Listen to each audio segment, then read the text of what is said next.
At a very basic level, Bitcoin is just a digital file or ledger that contains names and balances, and people exchange money by changing this file.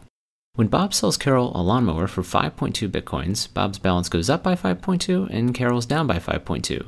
There's no gold or government-issued money backing these numbers. Bob is only willing to trade his real-life lawnmower for a higher number in this digital file because he has faith that other people will also trust the system.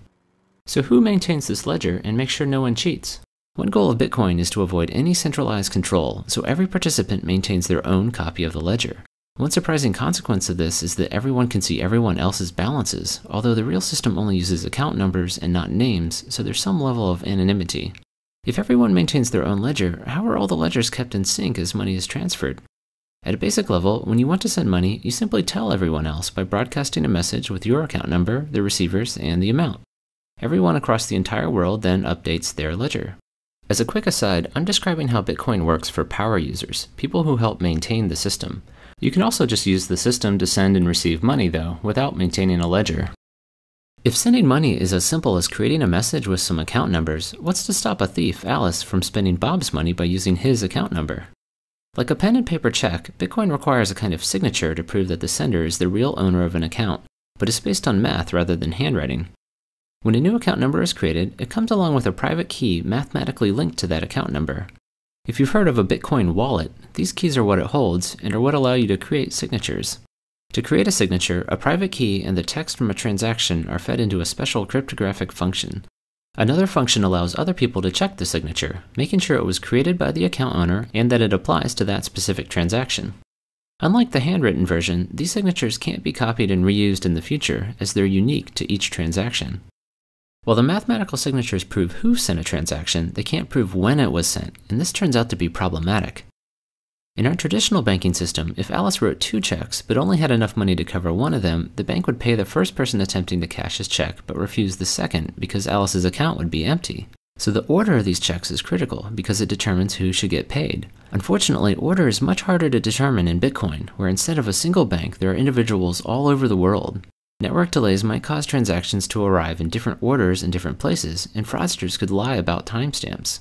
2 recipients might both think their transaction is first and ship a product, effectively allowing Alice to spend money twice.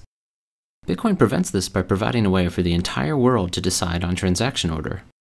As new transactions are created, they go into a pool of pending transactions, and from here they'll be sorted into a giant chain that locks in their order.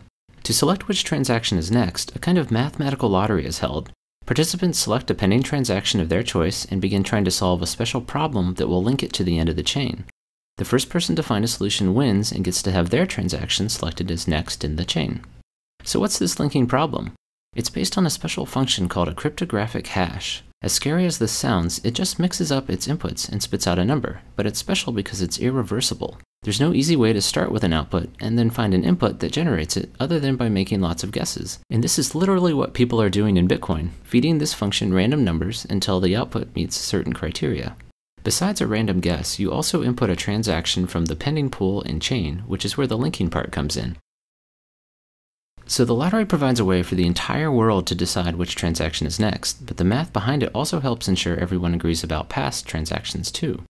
Suppose you're joining the network for the first time and request a copy of the transaction chain to get caught up but receive several different versions. Which one should you trust?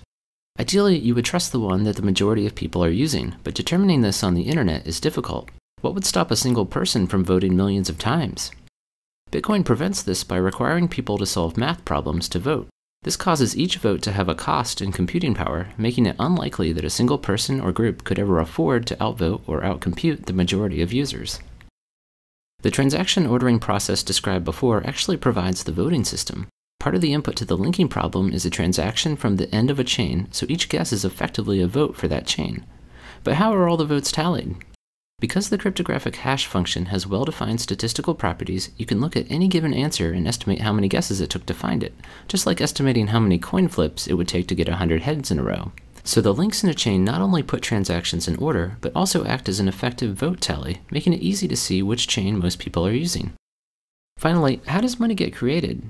Every time someone wins the lottery to pick the next transaction in the chain, new bitcoins are created out of thin air and awarded to their account. Solving these problems is commonly called mining, as this is how money enters the system, but the main purpose of the math is to make sure everyone's ledgers agree. The math simply provides a convenient way to randomly distribute money into the world. In fact, sometime around 2140, no more money will be created and participants will only be paid from fees added on to transactions. I hope this gives you a quick sense for how Bitcoin works. If you'd like a more detailed summary, check out my 22-minute video, How Bitcoin Works Under the Hood.